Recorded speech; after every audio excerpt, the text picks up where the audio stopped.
कांद्याचा प्रश्न मिटला, कांद्याची निर्यात बंदी उठली, मग आता भाषण काय करायची?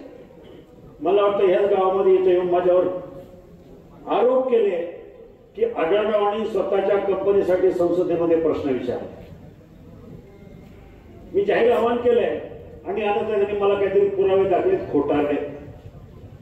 जहाज बांधणाऱ्या कंपनीचा माझा काही संबंध नाही. मला म्हणाले संरक्षण विभागाचा तुम्ही प्रश्न विचारले आणि त्यांनी जे इंटरनेटवर दाखवले त्याच्या ट्विटरवर ती गोवा शिपयार्ड कंपनीला इस्रायली कंपनीने जे तंत्रज्ञान पुरवलं त्याच्याशी माझा काही संबंध नाही. मी कशाला प्रश्न विचारेल तसं काही? म्हणजे लोकांना असं काहीतरी पटवून द्यायचं, माझी प्रतिमा मलिन करायची की आढळराव होता का आपल्या चरण आवरत नाही, मग त्याला बदनाम करा म्हणून खोटं काहीतरी लिहायचं. आता मला सांगा, इंग्रजीमध्ये लिहिलेल्या पिंपरखेड मधल्या किती लोकांना कळणार आहे की त्याने ट्विटर केले तर ट्विटर वापरणार नाही?